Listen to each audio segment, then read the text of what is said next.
semuanya, kami dari mahasiswa Universitas Timur, program studi Pendidikan Bahasa dan Sastra Indonesia semester 6A. Di video kali ini kami akan menyelesaikan tugas ujian akhir semester pada mata kuliah Metodologi Penelitian Bahasa Indonesia.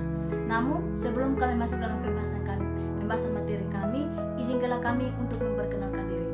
Nama saya Yanti Marina Bani dengan NPM 3122008.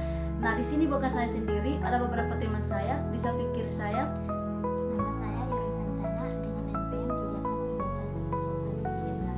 3131113. Dan nama saya Filomena Aek dengan NPM 3122006. Di video ini kami akan membuat artikel dengan berjudul Bahasa sebagai cerminan kepribadian seorang, perspektif kasus bahasa Timur atau UAP-METO.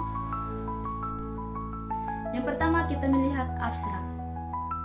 Bahasa tidak hanya berfungsi sebagai alat komunikasi, tetapi juga sebagai cerminan budaya dan kepribadian kolektif suatu masyarakat.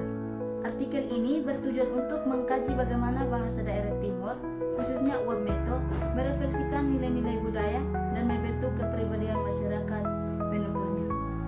Kajian ini menggunakan pendekatan kualitatif, deskriptif, dengan menganalisis data berdasarkan teori Miles dan Huberman, yang meliputi tahap reduksi data, penyajian data, dan penarikan kesimpulan. Data berupa ungkapan, peribahasa, dan kosakata khas dalam UAP-METO dikaji untuk mengidentifikasi nilai budaya yang terkandung di dalamnya. Hasil analisis menunjukkan ungkapan seperti naik toas atau meningkat hati. Atau mengikat hati, bifeleu luli, atau jangan berbicara sembarangan, dan lulmi on ana, atau mulut seperti anak kecil, menggambarkan nilai-nilai seperti kesetiaan, kehati-hatian, kerendahan hati, serta penghormatan terhadap sesama.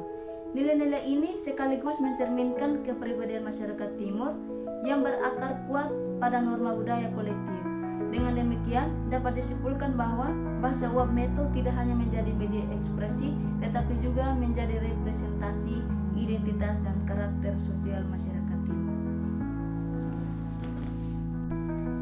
Selanjutnya kita melihat bagaimana metode penelitian.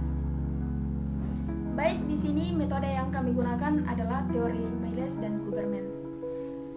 Miles dan Huberman menyusun kerangka kerja untuk analisis data kualitatif yang terdiri dari 3 tahapan utama, yaitu yang pertama reduksi data, menyederhanakan, memilih, dan memfokuskan data mentah agar relevan dengan tujuan penelitian. Dalam konteks bahasa, ini bisa berarti memilih ucapan, istilah lokal, atau ekspresi yang mencerminkan kepribadian. Dan yang kedua, penyajian data. Menyusun data secara sistematis agar mudah dipahami. Bisa berupa tabel, narasi, peta konsep, dan lain-lain. Dan yang ketiga, penarikan kesimpulan dan verifikasi, menyimpulkan makna dari data dan memverifikasi dengan data lain agar akurat. Dan yang kedua, penerapan bahasa dawan atau UAP-METO sebagai cermin kepribadian. Bahasa adalah bagian dari budaya. Dalam konteks UAP-METO, bahasa tidak hanya alat komunikasi, tetapi juga cermin identitas, nilai, dan kepribadian kolektif masyarakatnya. A. Penggunaan kata-kata sopan dan metaforis. Bahasa dawan sangat kaya dengan ungkapan metaforis, peribahasa, dan ungkapan sopan. Misalnya, ungkapan seperti naik mane atau disebut naik hati, menunjukkan ketenangan dalam kesabaran, nilai penting dalam masyarakat dawan. Peribahasa sering digunakan untuk menyampaikan pesan dengan halus. Ini mencerminkan kepribadian masyarakat yang tidak konfrontatif dan lebih mengutamakan harmonis sosial.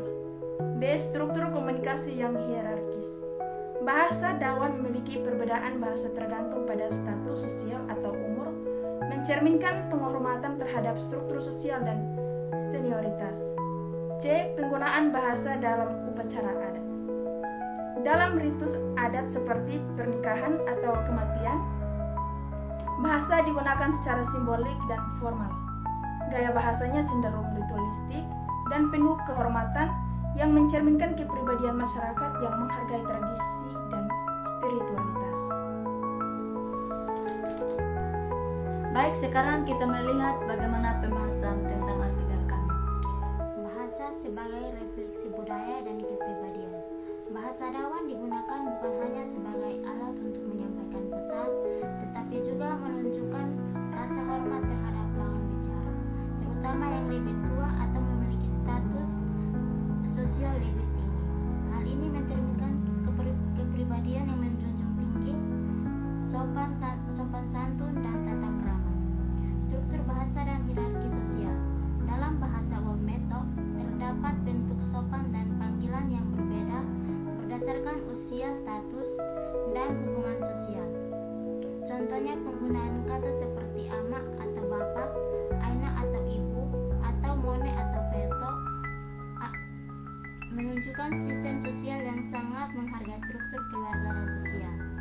Bahasa dan kolektif. Masyarakat Wamento memiliki kecenderungan kepribadian kolektivistik. Hal ini tampak dalam penggunaan bahasa yang bersifat komunal, seperti ungkapan kerjasama, musyawarah, dan penghargaan terhadap kelompok.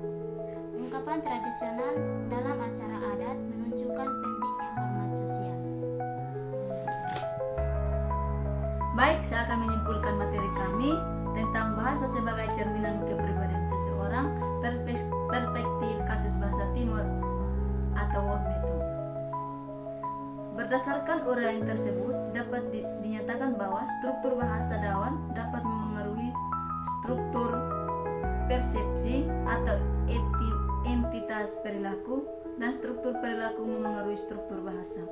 Oleh karena itu, melalui tulisan ini diajak semua lapisan masyarakat untuk mengkaji lebih mendalam dan menyeluruh agar nantinya budaya bangsa mampu tampil sejajar atau melebihi dengan karya-karya dunia barat. Kepribadian seseorang dipengaruhi oleh keyakinan etika yang mereka anut. Etika berbahasa sangat terkait dengan pemilihan kode bahasa, norma-norma sosial dan sistem budaya dalam suatu masyarakat.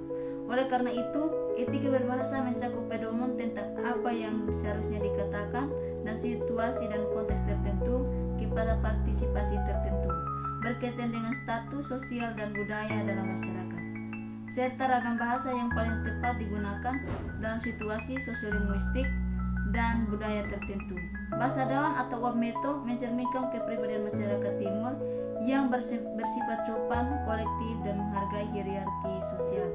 Melalui struktur bahasa, penggunaan kata sapaan, dan ekspresi budaya, terlihat bahwa kepribadian seseorang sangat dipengaruhi oleh budaya yang hidup dalam bahasa yang digunakannya. Dengan demikian, bahasa dan budaya adalah cerminan kepribadian yang tak terpisah. Baik, inilah hasil penjelasan kami. Semoga penjelasan kami bisa bermanfaat untuk kita semua. Dan jika ada kata-kata yang kurang berkenan di hati, mohon dimaafkan. Sekian dan terima kasih.